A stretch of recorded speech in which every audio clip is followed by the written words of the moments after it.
Welcome to Food Psych, a podcast about intuitive eating, body positivity, and health at every size. I'm your host, Christy Harrison, and I'm a registered dietitian, nutritionist, and certified intuitive eating counselor specializing in weight-inclusive wellness. Join me as I talk with interesting people from all walks of life about their relationships with food. I remember I was teething, little gums bleeding, cried every evening, it was all about eating. When I became a teen, it was all about beefing. Now I'm ready for the world, trying to sink my teeth in, stacking it. Hey there, welcome to episode 103 of Food Psych. I'm your host, Christy Harrison, and today I'm talking with Gloria Lucas, the founder of Nalgona Positivity Pride. It's an organization devoted to helping people of color heal from body shame and diet culture and recover from eating disorders. And it's got a really huge following online and has resonated so much with her community. So I was very excited to talk with Gloria about her story and how she decided to found this organization and all the great things she's doing to create support for people of color who might be let down by the traditional medical model of eating disorders or the mainstream body positive movement, which doesn't really showcase a lot of diversity all the time. So it's a really great episode, a really important episode, and it might challenge some of your beliefs out there. It might also really resonate with some folks out there. So I would love to hear all of your perspectives on how this episode landed with you. Come on over to our Food Psych podcast listener crew on Facebook, and you can share there. You can get to it by going to christyharrison.com/community, and that will redirect you to the Facebook page where you can request to join. We keep it closed because we don't want a bunch of, spammers or triggering people or trolls in there. And that's helped keep it a really supportive community of people who are all on this anti-diet journey together, really supporting each other and offering a lot of great wisdom. And there's like a couple thousand people in there now. So it's grown really fast and we'd love to have you join. Just go to christyharrison.com/community. Before we get into the conversation, I want to point you to a couple of great resources for improving your relationship with food. The first is my free quiz to assess where you're at in your relationship with food, and I'll send you your results via email along with more than a dozen individualized tips to help you make peace with food wherever you're at on your journey right now. Take the quiz and get your results today at christyharrison.com/quiz. That's christyharrison.com/quiz. The second resource I want to share is my intuitive eating online course.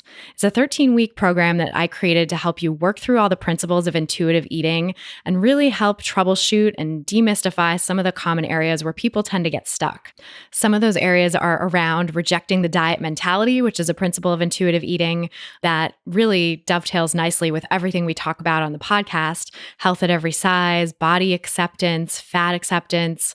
All of that is really woven throughout my course. So sometimes that can be easily missed when you just read the book Intuitive Eating or you're trying to do it on your own.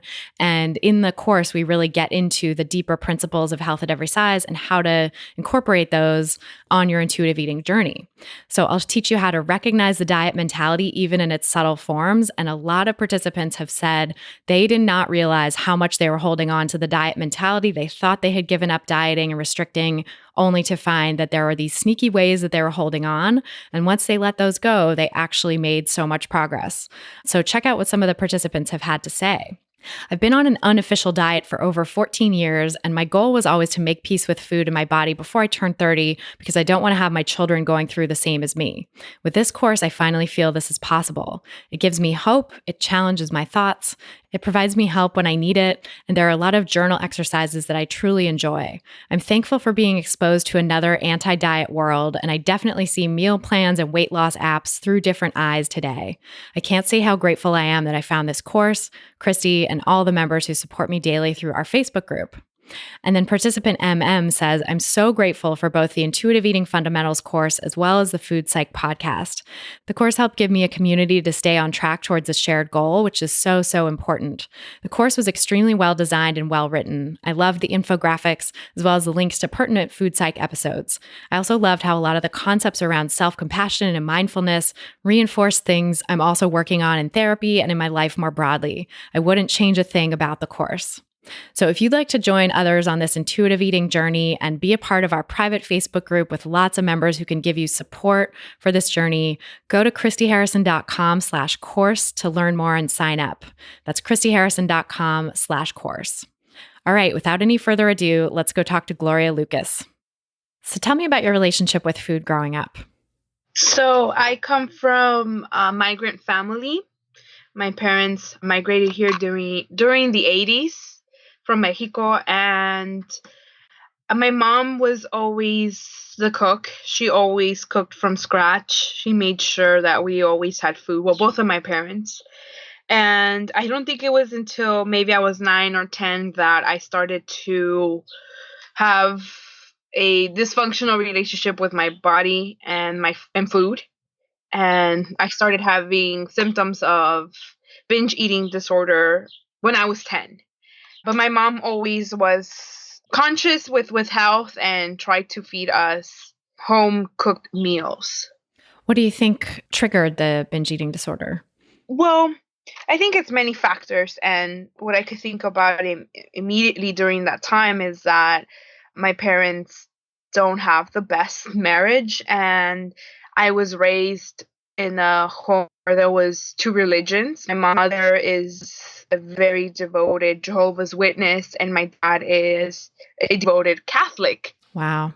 And because of that, just because of that, but one of the reasons why there was a lot of issues in the home was that. And I feel that my parents come from a family where there was a lot of trauma, poverty, violence, and yeah, so I think those all of those factors really created a unstable home emotionally for myself, and I struggled with depression also during my preteens as well. So I think all of those factors really influenced me, and I think during that time we had moved from Los Angeles to Riverside, which is an hour south, and I think that that drastic change also did do an impact on me at that time. Yeah, moving and leaving behind your school and community at that age can be so, anytime really in life, moving can be hard, but especially if you were feeling rooted in your community before. Right, right. So yeah, I think that that move did impact me a lot.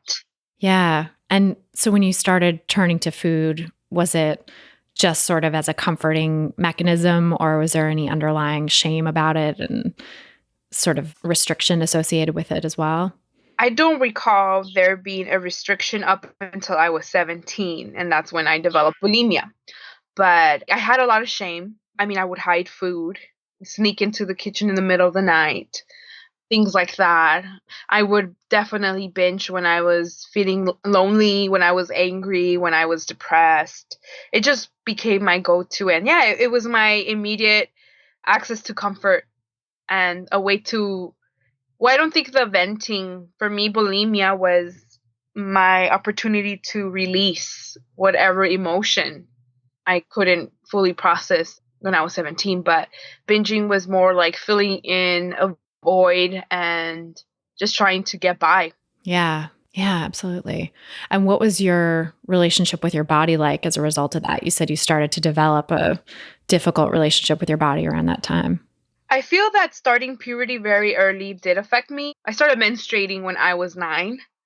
So my body developed very early, and that caused a lot of, I think, a lot of issues because, hey, I'm 9, I'm still playing with dolls, but yet I'm dealing with catcalls and being sexualized. So yeah, so I think that brought a lot of mixed messages for me, and I think I just grew up physically too fast, and the way my environment was reacting was never healthy for any woman at any given state. But it's definitely not healthy at 9 and 10. Yeah, you're mentally not, I mean, again, yeah, nobody's really ready for it, I guess, but especially when you're sort of still a kid mentally. Right, right. There's different things I remember during that time because I have a very patchy memory, but I recall at that time that I even simple things such as showering, I wouldn't wash my body. I would just stand there in the shower. And I feel like that happened when I started disassociating with my body. And I ignored my body in a way. And then I feel like I think being over sexualized and coming from a home where we didn't talk about sex or sexuality or any of those issues, there was a lot of stigma around women's sexuality where I grew up especially considering the religions that were in my home. And I recall that it wasn't until I became more aware about feminism that I saw my own vagina, because I had such shame and such embarrassment and such a hard time just comprehending and understanding that I'm a body, right? So yes, I recall I was just thinking about that recently. Like I wouldn't pay attention to my own body, and I think it all started during that time. Yeah, that disconnection, like just pretending it doesn't exist and maybe it'll go away. Right. Yeah. And so then how did that transition into bulimia? From what I remember, I was 16 or 17 and I just did it. I had heard about it. And I think at that point I was so desperate and I felt like I needed to punish myself for not having any control when it came to consuming food.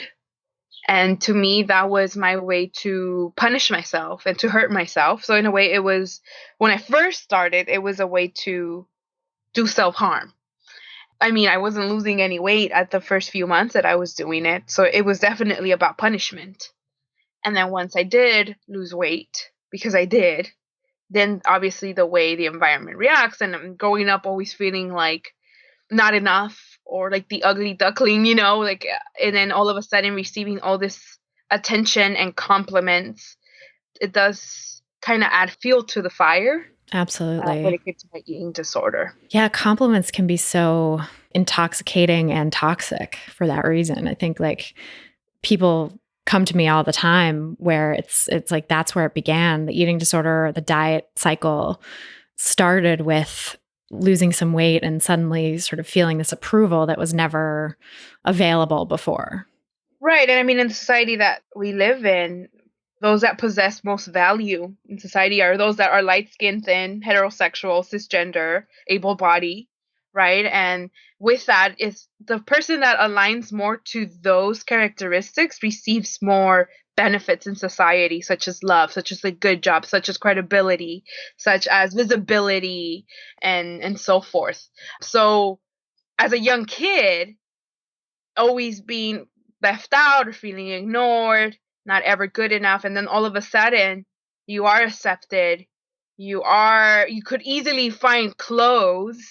You get all this attention from whomever you're interested in dating, right? And that does an impact on any person. Absolutely. I mean, yeah, that's why diet culture is it fits right in with eating disorders. It just leads right down that road because everything in our society is telling us to do that and is rewarding us for doing that. And like you said, yeah, having not had access to the privilege of light-skinned or smaller bodied or whatever, and then suddenly getting it is like a very different experience of the world. How did you relate to it at first? Was it just all good or was it complicated? You mean in regards to my relationship to my eating disorder? Mm-hmm. When I first started, I knew it was punishment. And then as the years went by, it became a neutral thing, just a thing that I needed to do. Like I wouldn't put much thought into it. It just became part of my day. And I knew at one point, once I started getting dizzy, once my legs and arms were falling asleep, different things like that, that I realized like, whoa, this is becoming too much because I was starving pretty much. Until then I realized that, okay, this isn't right. And obviously being informed about and organizing around feminist topics and issues, I knew that having an eating disorder as a feminist was definitely difficult thing. And I had a lot of guilt because the peak of my eating disorder was the peak of me organizing and doing things in the community for women. So that was very difficult for me. And part of the reason why I wasn't vocal about my eating disorder. That's so interesting. And I think is probably an experience a lot of feminists do share, which is that it's sort of hard to talk about it. Or I've had clients and listeners say that they've had this experience too, where like they felt extra ashamed almost of being a feminist who should, quote, know better than to have an eating disorder, and yet still being unable to let go of the behaviors. Right. Yeah. And I definitely felt that. And I think that coming to the realization that even as feminist women, we're not immune to patriarchal and sexist pressures. And that eating disorders is a symptom of a patriarchal and sexist society. And we're not immune to it. And it's a deeper issue than just not eating or overeating. It's deeper than that. And I think coming to that realization as I got older really helped me, and realizing that we need to talk about this, because anything kept in secret, anything behind closed doors just feeds pain and feeds shame and feeds things that disrupts community. And I think that that's why for me it's so important to be vocal. And as a person that, a chubby person, a brown person, it disrupts the way eating disorders are continuously portrayed, which I find violent, because it doesn't give us the access to identifying our own issues and our own struggles. Because if we only see white women getting eating disorders, then I must not have one because I'm not white. Right. Right. So I think for me, being vocal is essential to this line of work, and telling people that, hey, I still don't have it all together. I'm still healing. And I think that's one of the downfalls about eating disorder media, like eating disorder awareness media, is that there's always a before and after.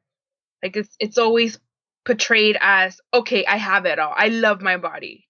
I'm there already. Let me tell you how to get there. And I feel like we need to stop romanticizing. We need to stop romanticizing and just giving this very binary view of recovery and non-recovery, because for me, my eating disorder is always going to be part of me, period. I don't care what anybody tells me. Like, this is going to be something that stays with me for the rest of my life.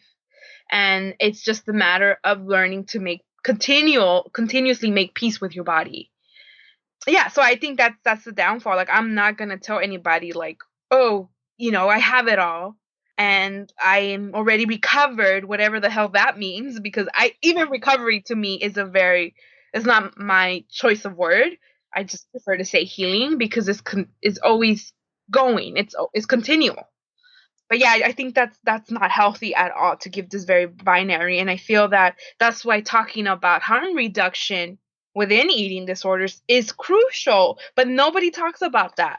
Nobody talks about things you could do to prevent health issues along the way, because for the first couple of years, I didn't want help. I didn't want to get better. That's all I had that I could control. Right. So I wasn't going to give that up, but I would have liked some information on harm reduction, such as there's harm reduction for drug use. We need to have harm reduction for mental health, not just complete recovery, because not everyone's there, and we need to meet people wherever they are at. Yeah. Well, that's a great point. And I think too, like the sort of quote unquote complete recovery model as it's presented in like the medical field especially, is like you pay a bunch of money and you go to a treatment facility, and then you do all these levels of care and you step down, and then you work with like an outpatient treatment team, which, I'm a part of that world. So, but I see how prohibitive it is for people who can't afford it, who, maybe are not ready to let go to that extent that they're willing to like put their life on hold and go to a treatment center or go to a program and like just get it all done. And also that model doesn't always produce effective long-term results anyway. And a lot of people end up spending tens of thousands of dollars cycling through it again and again. So yeah, there's got to be something else. Right. And especially, like you said, eating disorders are portrayed as a white women's thing. And if you don't fit that mold, then what do you do for treatment? First of all, if you're low income, if you're a person of color, if you're queer, trans, or whatever, that's not ever probably going to happen. The truth. Like, let's face it, that's the truth. And I feel that's why we need to really decolonize the way we see treatment. Because my treatment was while I was working full time. And yeah, that was my treatment. I had to be working. First of all, I had multiple obstacles when it came to trying to get services or professional services. They're not molded or built for people of color or low income people, period. It's not. So it's not cookie cutter. Secondly, like I got rejected for Medi-Cal for, I think, like 3 times. right? So 3 times I wasn't able to even get basic counseling. Then once I finally got a full-time job and was able to get insurance, the eating disorder department for Kaiser at that location, they had an intense outpatient program that I couldn't do because we live in a capitalistic society and I had to keep working. Right. And you wouldn't even have that insurance if you didn't have that job. So, Right. So that's not for me. And then secondly, to make appointments with my therapist, like I was a sexual health educator, so I had evening classes, morning, I mean, my schedule was all over the place and it changed continuously, so I was not able to keep up with my appointments because first of all, clinics tend to close at 5. They're not open on weekends. So that's another barrier. Like if you're trying to make your services accessible to those that work full time because they have to, then you need to make like odd hours for folks to come in. right. So that was definitely the issue. For me to go get treatment, that was never an option. That was never presented to me. Never. Like it's only for people who can afford to go to some Malibu, recovery white clinic.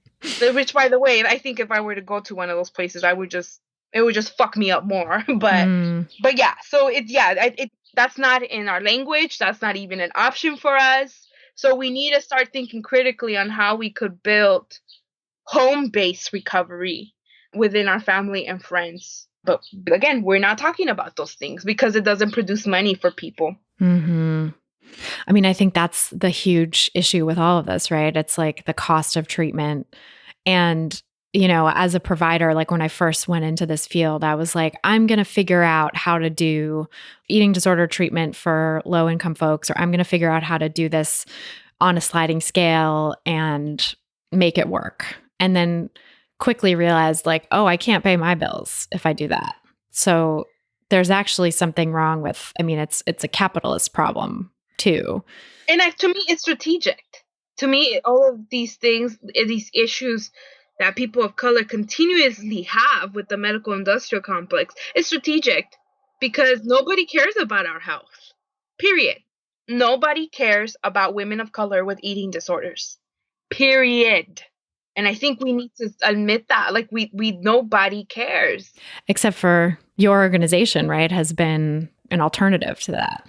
Right, and I think that's where MPP comes from, Nalgona Positivity Pride, that we believe that we need to create our own healing opportunities. I'm not gonna wait until the medical industrial complex gets their diversity training to accept me. Like, no, I'm not gonna do that. And historically, the medical industrial complex has not been here for people of color. Okay, like we need to remember that legacy of the medical industrial complex. How we were their bodies that they experimented on continuously, right? So the medical industrial complex is not here for us. So we need to create our own healing opportunities.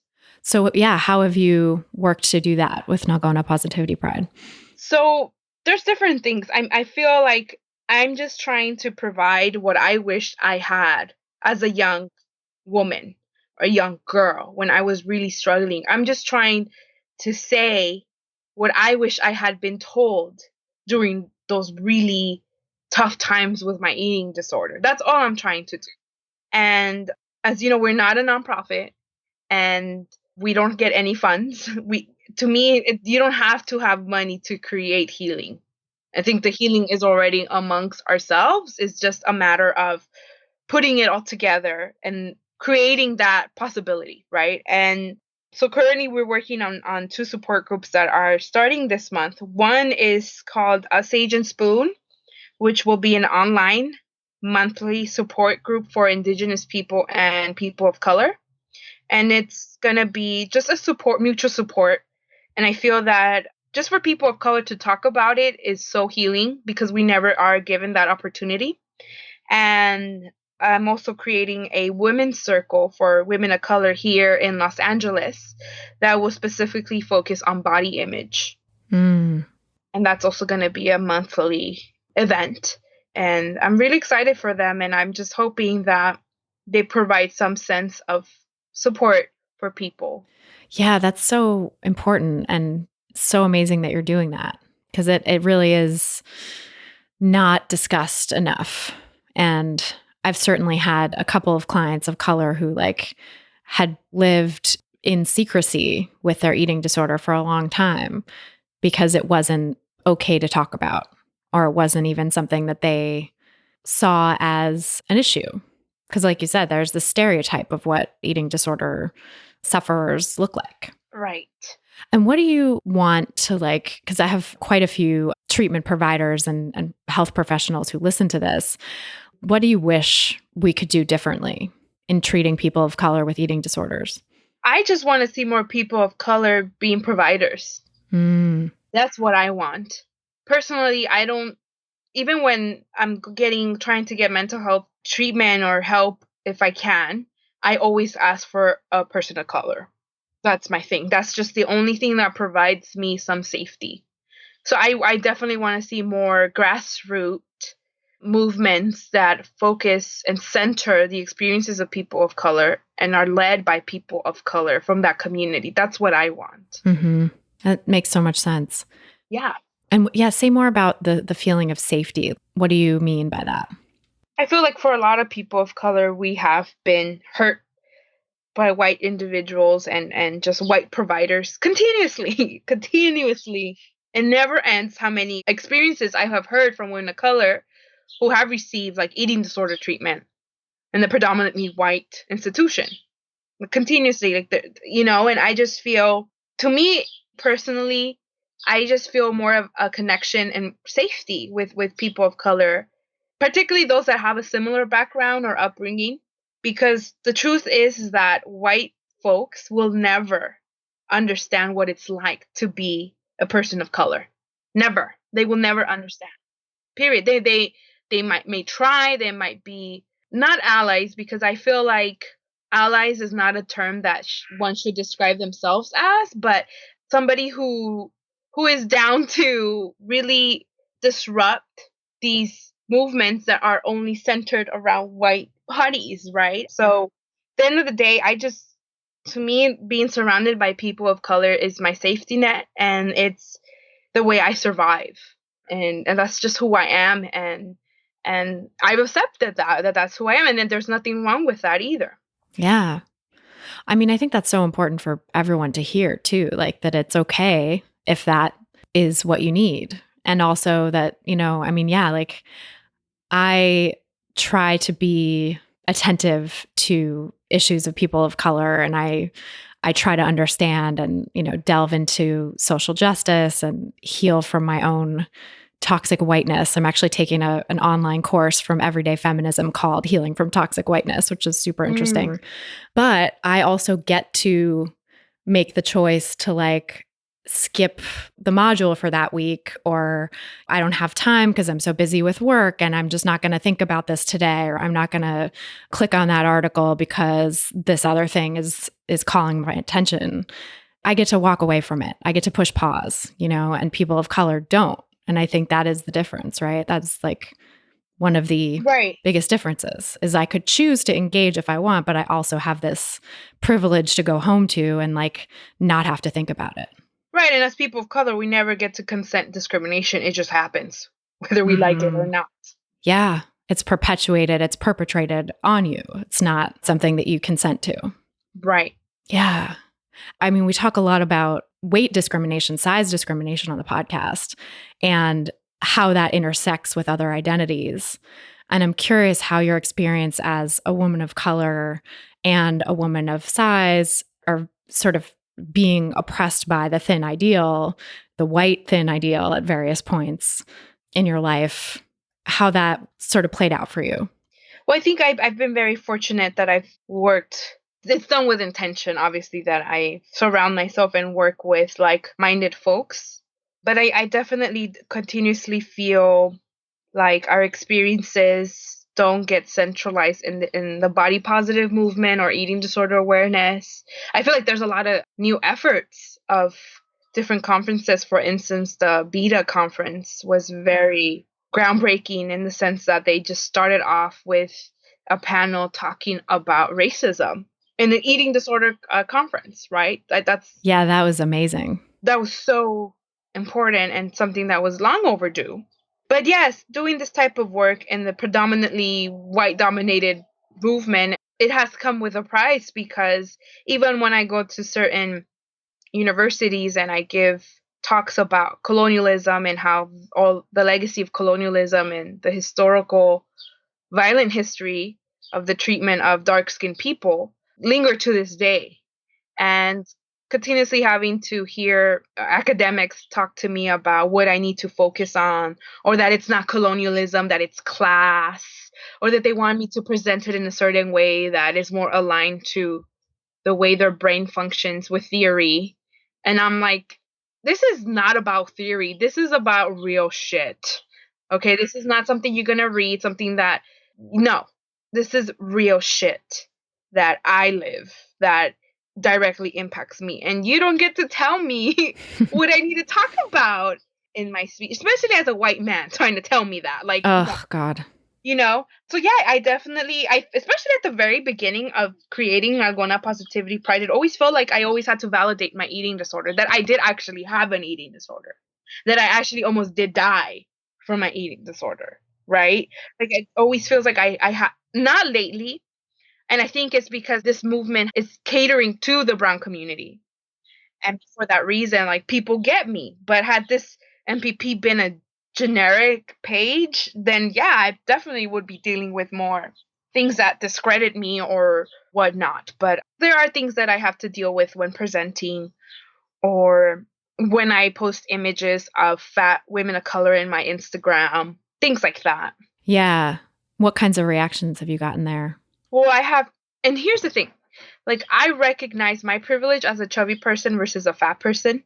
And I think that that's something that we really need to focus on, is that, for instance, a white person doesn't get to identify as black ever, right? Mhm.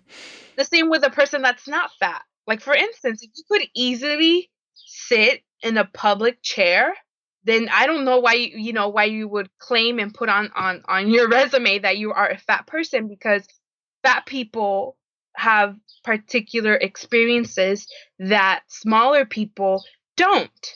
Period. Yes. So I myself don't identify as fat. I identify as a chubby person, Mm-hmm. plus size person, and recognizing my privilege, because when I, for instance, post images of myself on Instagram, I very rarely get comments that, or get death threats, or like, I experience less health trolling versus when I post pictures of bigger bodies. Like, for instance, I've shared images of a very close friend of mine on my Instagram, and someone commented that this person should kill themselves. Oh, God. Right. So, and I have never had to deal with that. And that's when I came to the realization, like, hey, I have a lot of privilege. I could still navigate in certain circles, or things that maybe other fat people don't get credibility for. And I think that we need to recognize that, because I feel like that word gets thrown around a lot, and people who are not fat. And that really makes me upset, because I don't feel like people should claim something that does not pertain to them. Yeah. And I think that's a really important point for anyone who has an eating disorder that distorts their self-image and makes them think they're fat too, right? Which is like, you may have that experience, and that, body dysmorphia is a real thing. And it's certainly very painful to have that experience, but you aren't facing the systemic oppression that, you can go on any airplane and fit comfortably in a seat and not have to buy another seat. You can fit comfortably in any public chair. There's a lot available to you, and there's a lot that you don't experience on a daily basis because of thin privilege. So even when you're having this body dysmorphic view of yourself as so fat, just check that privilege, like you're still existing as a thin person in the world with all the privileges that entails. Right.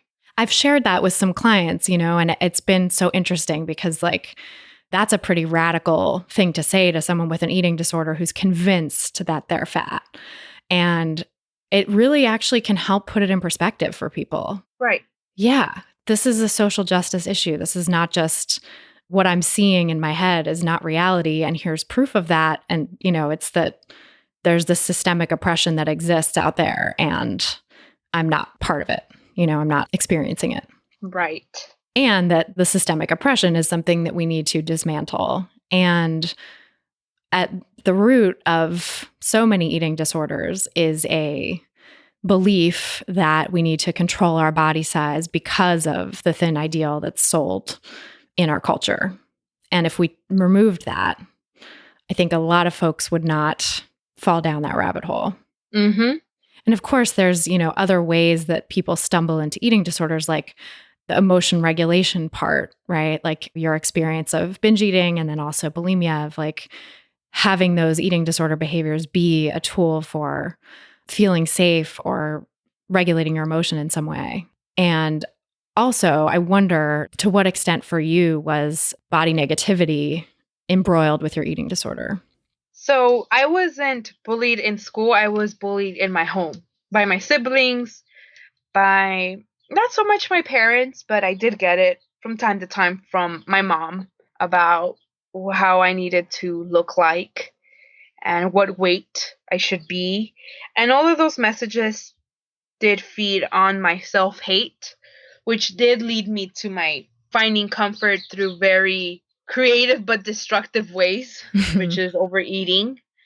And obviously, once the self hate became so much and I felt like I couldn't control myself, I felt like the best way to punish myself was by hurting myself through bulimia. Mm.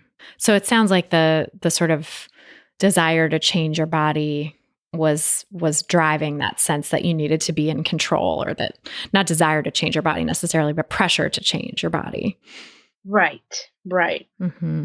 You said your mom was pretty health conscious in the relationship with food and stuff. Did she have her own dieting history or anything like that that she sort of modeled for you, or? I do recall her dieting maybe 2 to 3 times. So it wasn't something that she was always continuously doing.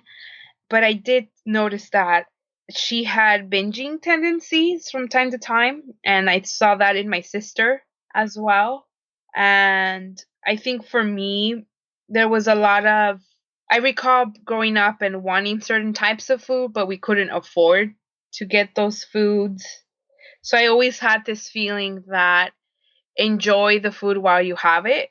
Mm. So I think that those types of thoughts did also impact my binge eating, where I felt that I had to eat it quickly and before it was gone, or I don't know, it was just weird how I felt around food, and I felt that I wasn't always gonna have it. So when I do, let me binge. Like that was the messaging. Although I never went without food, but there was definitely times where money was tight in the home, and we would get assistance from the government and so forth. So I don't know if that really was why I felt this scarcity with food, and that I had to overeat. But I've also come to learn about historical trauma and how traumas that have happened in previous generations can change behavior and could literally change DNA for that matter.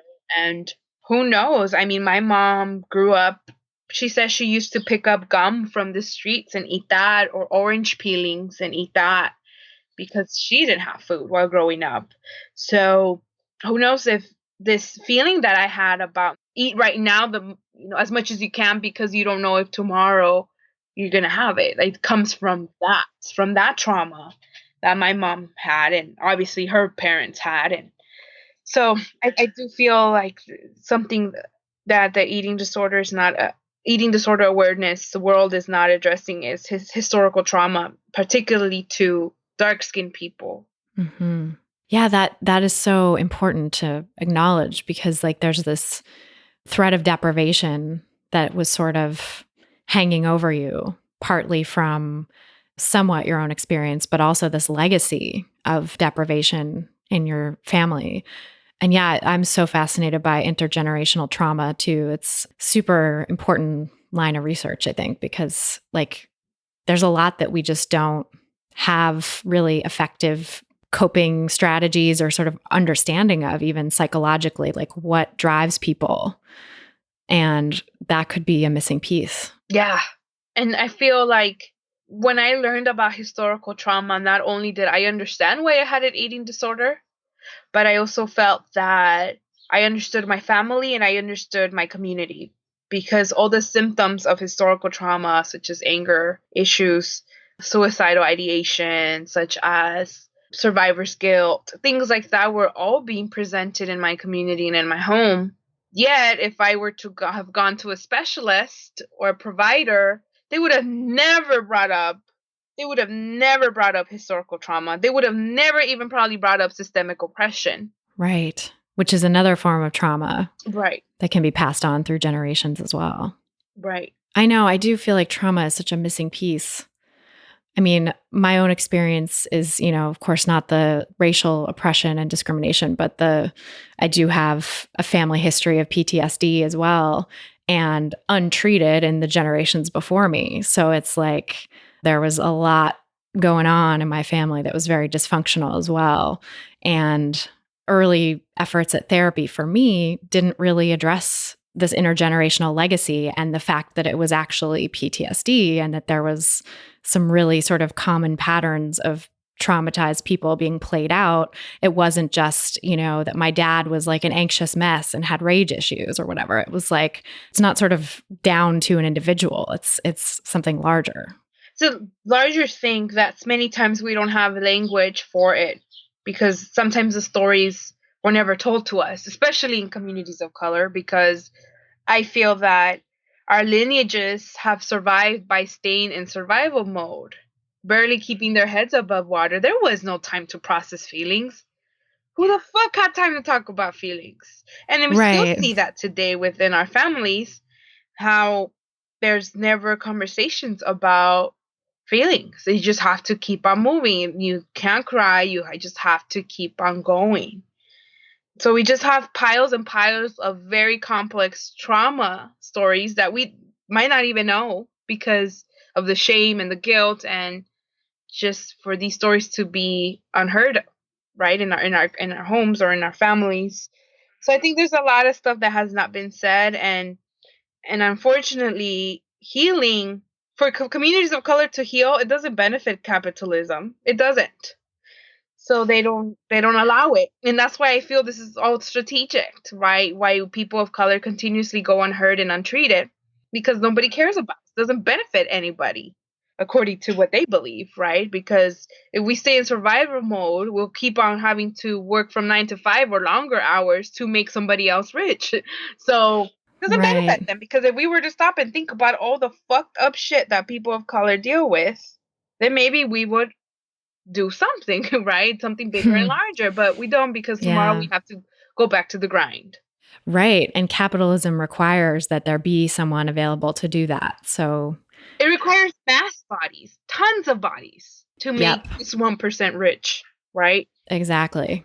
And it's so fucked up what's happening with this sort of like, what is it, public safety, sort of emphasis on closing the border and making America great again and making America safe from scary immigrants Right. coming in and taking our jobs, right? That's the rhetoric.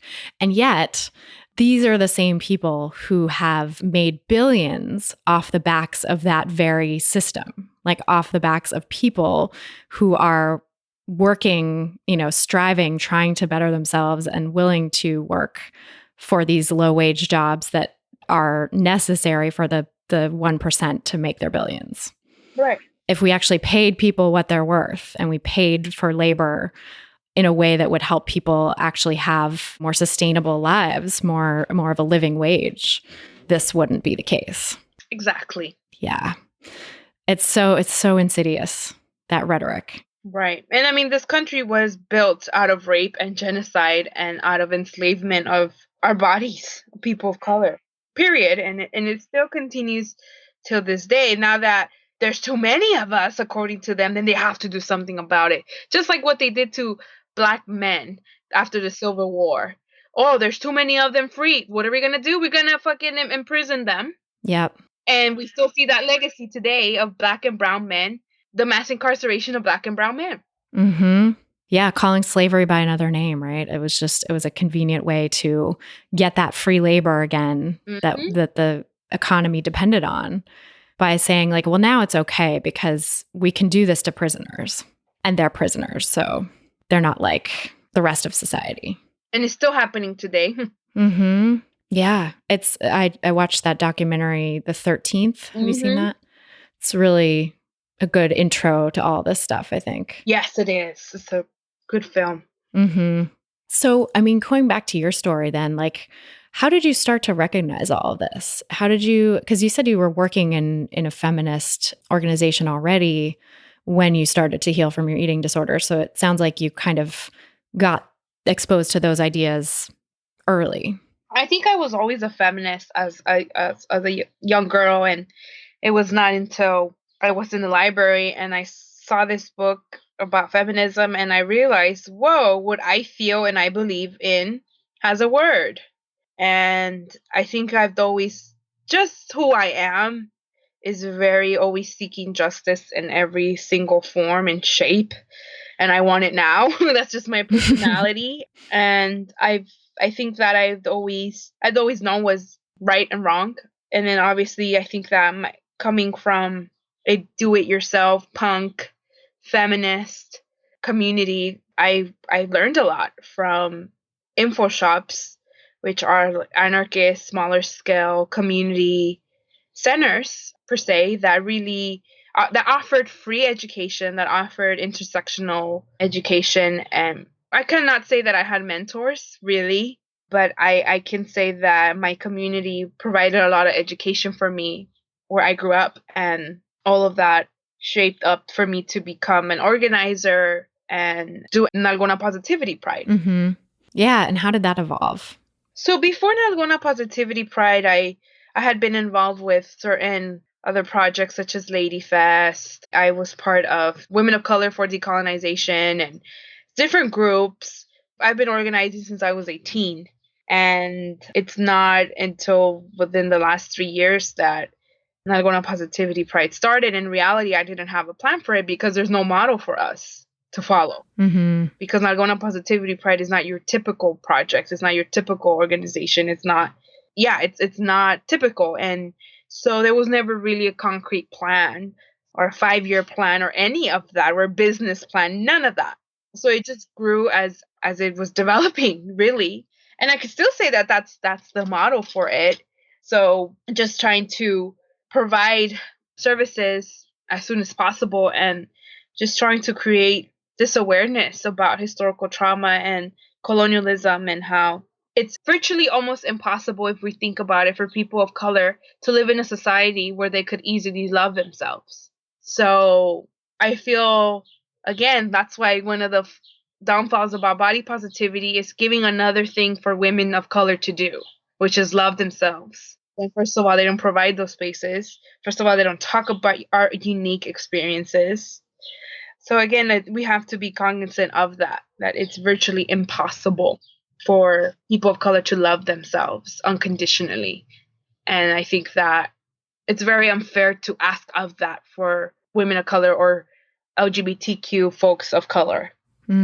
That's a really important point, because it is, I mean, body positivity is like this very distant thing for so many people who are stuck in active body hatred, right? To jump from hatred to positivity is like a bridge too far. Exactly. Oh, yeah. And especially living in a society that reinforces the negativity all the time, right? That tells people of color and people in larger bodies and LGBTQ people and people who are not conforming to ideals in one way or another, right? People with disabilities, et cetera, like that they don't belong or don't measure up or whatever. So to have self-love in the face of that, or even to try to cultivate it in the face of that, it's like you're going to be constantly sort of batted down. Right. How do you expect people who lack legal status and who are brown to love themselves when we live in a country that hates brown bodies and that's mass deporting a lot of brown bodies? Like, how? I think it's so convenient for all these white women to step up to the plate, according to them, and offer these body positive sites that never, ever address anti-blackness, that never address colonialism, that never address racism, that never address low-income areas. How convenient is it for them to just be posting selfies and never address these things? Like, it to me, it's absurd. It doesn't make any sense. And again, Ashley Shackelford wrote about this, that this body positive movement is the next feminist movement, right? Where it's predominantly by white, ignorant women. Yeah, I mean, I've been speaking a bit about this on the podcast about how the concept of body positivity is such a watered down thing that doesn't have a lot of meaning.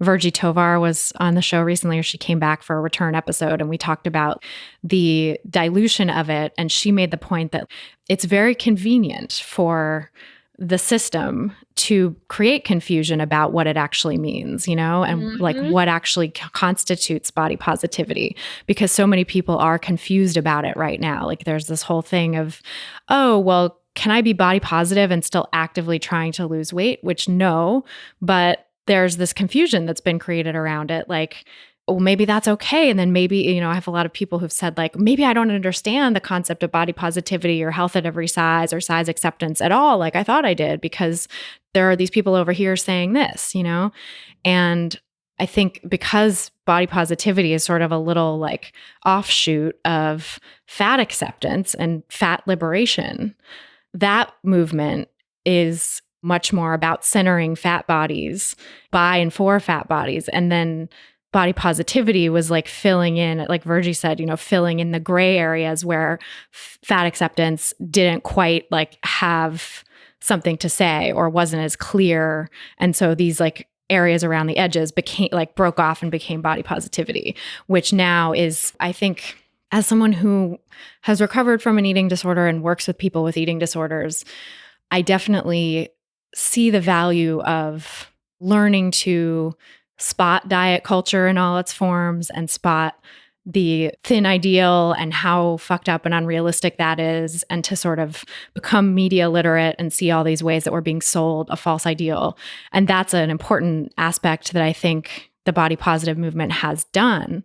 But also, there's all this nebulousness that excludes people of color, excludes people, doesn't center people in larger bodies, even though the initial movement was started by and for people in larger bodies. Like, yeah, it's just super problematic and has become this place for white women to share selfies of their like somewhat curvier than conventionally presented bodies that are still nowhere near dismantling this oppressive ideal. Right. It's a little narcissist if you ask me. Yes. I'm all for Black and brown bodies, visibility of Black and brown bodies. Don't get me wrong. Like that to me is groundbreaking. That to me has brought a lot of healing because I could see myself in them. But I have had very little influence and impact by white women in this movement. Like I really haven't been really moved by white women in this movement. Most of this has been obviously by Virgie Tovar, Sonia, Renee Taylor. Like these have been the women that have really impacted me. It hasn't been white women. White women haven't done anything for me. Period. Period. Yeah. Everything that I've done it mainly on my own and through the support by my community. And I feel like that's how we need to, for people of color to get our autonomy. Because to me, body positivity is about body autonomy, right? It's not about reclaiming beauty, because fuck beauty. At this point, like being beautiful is a gender specific expectation that at the end of the day always ends up being white supremacy. Period.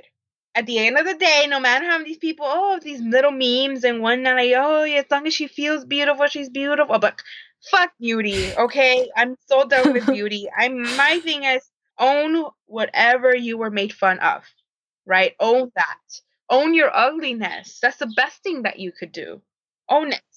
Not try to fit into this beauty box. Like, that to me is so, it doesn't make any sense, but. Right. Like any sort of an effort to expand the box of conventional beauty standards by a little bit, but still fit into it is not radical. I haven't ever been in a room filled of men where they're like pressuring men to be beautiful. So why the hell am I going to put that expectation on myself? No. Right. I'm not. No. And like, yeah, fuck it, because there's so much more good stuff you could be doing with your life and your resources and your energy, right? You are literally spending time thinking about beauty is taking away what else you have to offer the world. it's a consumer-based notion. That's what it is. Yeah.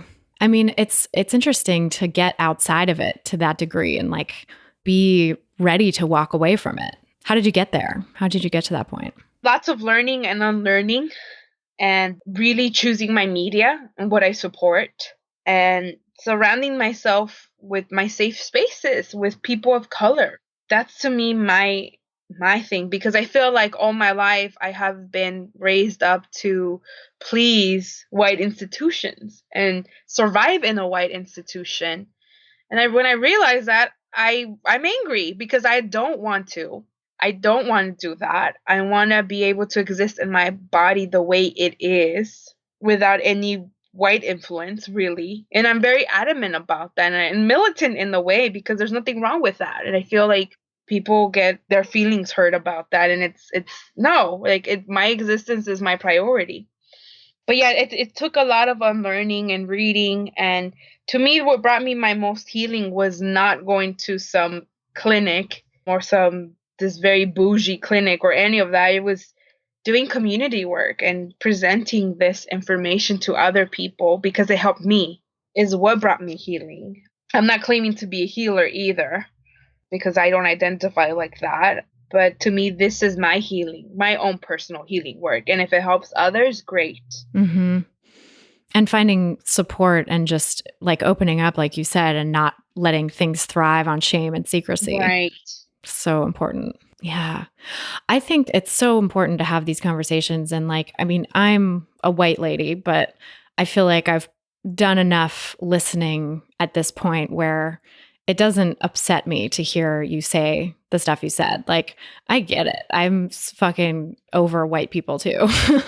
and yet I also know that I have a lot of my own unlearning and white privilege that I still have probably not even touched or even know is there, you know?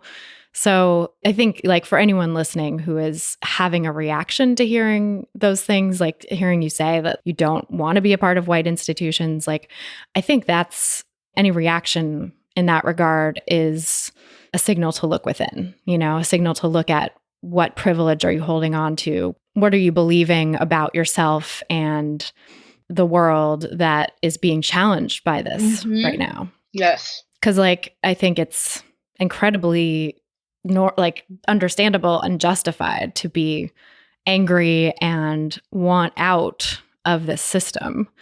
And so cool that you've been able to, you know, that you have a community and that you've created this organization that gives you the kind of, you know, space that you want to work in. You're creating a space that didn't exist that other people can be a part of and, you know, sort of get healing from. And also you created the thing that you needed and were missing. Right. So tell us more where people can find you guys and learn more about your work. So the best way to stay up to date with MPP is through my Instagram. Currently working on my website, and it's Nalgona Positivity Pride, NALGONAPOSITIVITITY. I'm sorry, PRIDE. Okay, that's long, but yeah. Type in the first word and it should pop out. That's where you could get all the information and everything that we're doing. We also have an Etsy store where we create merchandise that addresses cultural affirmation and body awareness and eating disorder awareness. And you could find that link on my Instagram. Cool. Yeah. And I'll put that in the show notes as well so people can find it. What does Nalgona mean? It means big booty. Yeah. I love it. I mean, I think people get the wrong impression of it. Like, it feel like we're looking at the booty, like, within the male gaze, which it's not. I think that, I mean, I didn't come up with the term. It's actually a friend of mine, Darby, who identifies as a live drag person, who's definitely a gender bender. And he said it once, and I thought it was hilarious. I thought it was the cutest thing ever, and I thought it was catchy. And that was before I realized that MPP would grow so fast and would really hit a nerve for a lot of people. So, I mean, it is what it is. And I feel like it makes it known that MPP is not trying to be another corporation, right? It's trying to really stay in tune and grounded to the community which it's serving. That's awesome. And it seems like it's really needed and really resonating with people. Yeah, it does. People like it. So I'm like, okay, but I mean, all booties are welcome. I think that, as I always tell people, everybody has a big booty in their heart, and that's what matters. So, Ah, oh my God. That's going to be your pull quote for the episode. yeah, everybody has a big booty in their heart. I love it. That's amazing. Well, from my big bootied heart to yours, thank you so much for being on the show. Thank you. So that's our show. Thanks again so much to our guest for being here and to you guys for listening. And we'll be back again next week with another brand new episode. Meanwhile, I'd love to stay in touch. And the best way to do that is via email. So you can go to christyharrison.com/email to sign up for my VIP list. I'll send you info about new episodes of the podcast as they drop, as well as exclusive sneak previews of new episodes, giveaways and other special deals on the products and services I offer, special tips on how to make peace with food and learn to trust your body, and a whole lot more. Sign up at christyharrison.com/email. You can also subscribe via iTunes and leave us a nice rating and review, which is a great way to get the word out about the podcast and help other people find these important messages. Just go to iTunes from your computer or your podcasts app, type in Food Psych to the search bar, click on the result that comes up under podcasts, and then click on ratings and reviews, and you can leave a rating and review right there. And I really appreciate all the 5-star reviews and wonderful ratings that we've gotten because it's helped us climb really high right now in the rankings. And that's really cool because we're competing against some of the weight management and body shaming types of messages that I'm trying to fight with this podcast. So we've really started to beat out a lot of the diety voices, and I'd love to continue climbing higher in the rankings to get this message out even further. So please leave us a nice rating and review. It's so very much appreciated. And thanks to everyone who's left reviews so far. The music you're hearing behind me now is by a band called AWOL, and the track is called Food, used under the Creative Commons license. Thanks so much for listening, and until next time, stay psyched. Stupid or scared, no work in the kitchen now. Who put you there in that perfect position now? Bullies want your food, and you ain't really beat. Have you ever went over your friend's house to eat?